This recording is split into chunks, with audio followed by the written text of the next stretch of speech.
was a little girl. 愛してる。いうことなら聞くんだよな。 2026 में आ रहे इन isekai anime sequels को देखकर आप हैरान रह जाएंगे।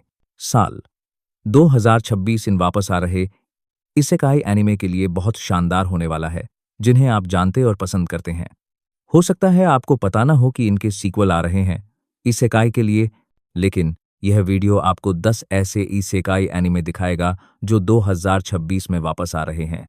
अपने कैलेंडर में निशान लगा लीजिए, क्योंकि मैं आपको बता रहा हूं चीजें बहुत रोमांचक होने वाली हैं। 1. Ascendants of a bookworm season 4। सबसे पहले हमारे पास एक slice of life isekai anime है जो पढ़ने के बारे में है, और यह चौथे सीजन के लिए वापस आ रहा है। Ascendants of a bookworm. यह शो बहुत कम देखा गया है, इसलिए आपके पास चौथे सीजन से पहले इस ट्रेन में शामिल होने और इस एनिमे को देखने का मौका है। कहानी। यह anime heavily slice of life genre पर आधारित है, जहां मुख्य किरदार किताबें पढ़ती है, ज्ञान प्राप्त करती है, जबकि उसके पास असाधारण मात्रा में माना और जादू मैजिक है। हर सीजन एक बहुत ठोस लेकिन सरल कहानी बनाता है कि वह कैसे लोगों की समस्याओं में मदद करेगी, जबकि वह पढ़ने और भी सीखने के अपने सपने पर कायम रहती है। 2. Sasaki and peeps season. Sasaki and peeps एक और अंडररेटेड इसेकाई एनिमे है जो 2026 में अपने दूसरे सीजन के लिए लौट रहा है, और यह शो वाकई में एक छिपा हुआ रत्न है जिसका इंतजार करना चाहिए। कहानी। सासाकी आपका सामान्य वेतनभोगी सैलरीमैन है जो एक पक्षी को पालतू साथी के रूप में खरीदता है, और वह पक्षी दूसरी दुनिया का एक जादूगर निकलता है। अब सासाकी आज़ादी से दोनों दुनिया के बीच यात्रा कर सकता है और इसेकाई में वास्तविक दुनिया की चीजें बेचकर अपना खुद का व्यवसाय शुरू करता है और लोगों को लूटकर खूब पैसा कमाता है। चूंकि सासाकी एक विशेष व्यक्ति है, उसे अन्य विशेष उपयोगकर्ताओं को ट्रैक करने का भी काम सौंपा जाता है जो अपनी शक्तियों का दुरुपयोग कर रहे हैं, और उन्हें रोकने का काम करता है, वह हीरो बनकर जिसकी किसी ने उम्मीद नहीं की थी। 3. Most heretical last boss queen season 2। क्या किसी को most heretical last boss queen 2023 में याद है? हाँ, मुझे नहीं लगा कि आपको याद होगा, क्योंकि आजकल कई लोग विलेनस एनिमे को छोड़ देते हैं, लेकिन इस शो का एक सीक्वल आ रहा है जिसे देखने के लिए मैं बहुत उत्साहित हूं। मूल कहानी। मूल ओटोमे गेम में प्राइड और प्रिंसेस आइवी एक राजकुमारी है जो अपने आसपास के लोगों को यातना देती है, और वह अंतिम बॉस होती है। नया मोड़। लेकिन अब एक लड़की अचानक मर जाती है और दूसरी दुनिया में उसी ओटोमे गेम में पुनर्जन्म लेती है, और वह प्राइड नाम की राजकुमारी बन जाती है, और हर कोई उससे डरता है। लेकिन वह अलग लगती है। वह अब लोगों को यातना और धमकी नहीं देती, बल्कि वह अधिक दयालु है। वह अब अपने परिवार की रक्षा करती है और अपने देश को सुरक्षित रखती है, जबकि कहानी को आगे बढ़ाती है और उस दिन की तैयारी करती है जब वह अंततः मर जाएगी, जैसा कि सभी विलेनस नायकों के साथ होता है। 4. री जीरो सीजन 4। मुझे लगता है कि हम सभी को इसका अंदाजा था, लेकिन पूरे उद्योग में सबसे लोकप्रिय इसेकाई एनिमे में से एक 2026 में अपने चौथे सीजन के लिए लौट रहा है, और वह कोई और नहीं बल्कि री जीरो है। कहानी। इस बार ग्लटनी के अथॉरिटी के खिलाफ महाकाव्य कहानी और लड़ाई जारी है, क्योंकि हमारे नायक उस जगह को वापस पाने की कोशिश करेंगे जो एक बार खो गई थी।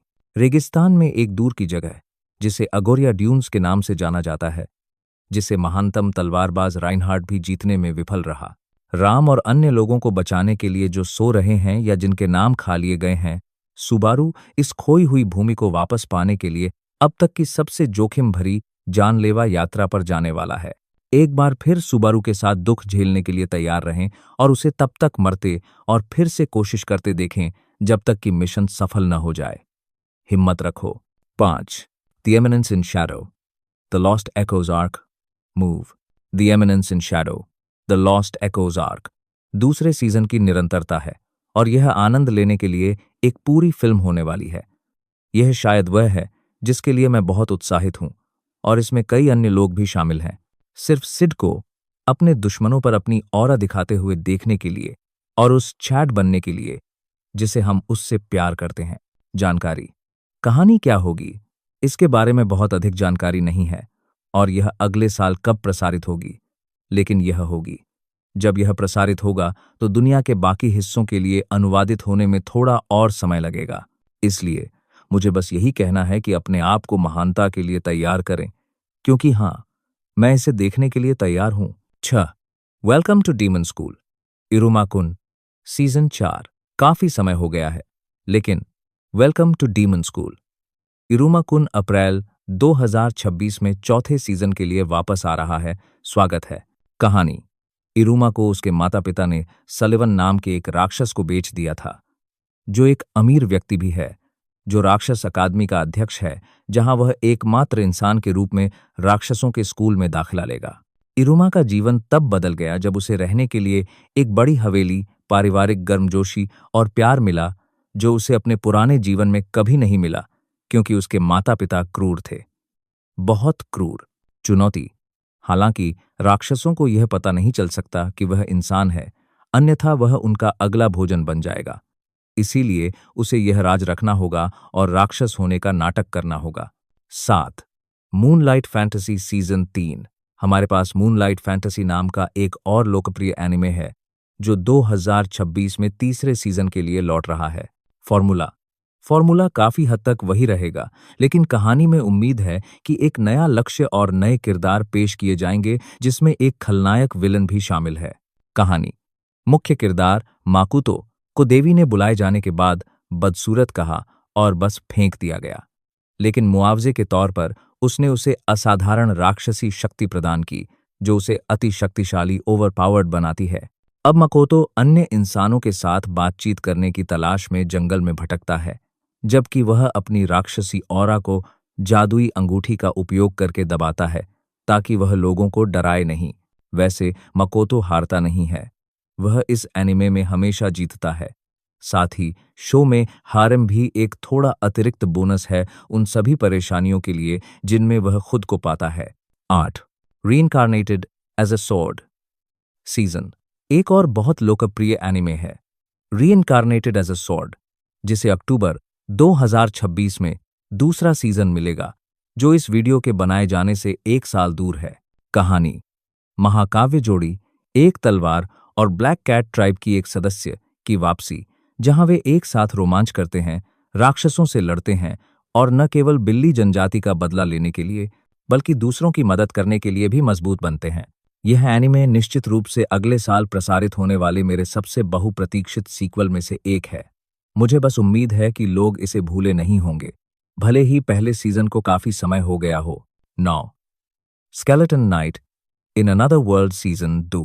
Skeleton night in another world सभी इसेकाई प्रेमियों के लिए एक सही पुनर्जन्म श्रृंखला है। कहानी: एक गेमर की कहानी जो अपना खुद का बनाया हुआ किरदार या एक कंकाल और चमकदार कवच में नाइट बन जाता है, जिसके पास सुपर अति शक्तिशाली कौशल हैं जिनका वह उपयोग कर सकता है। पहले सीजन में डार्क एल्विस को बुरे लोगों द्वारा बंधक या कैदी बनाए जाने से बचाने पर बहुत ध्यान केंद्रित किया गया था, जिसे देखना शानदार था।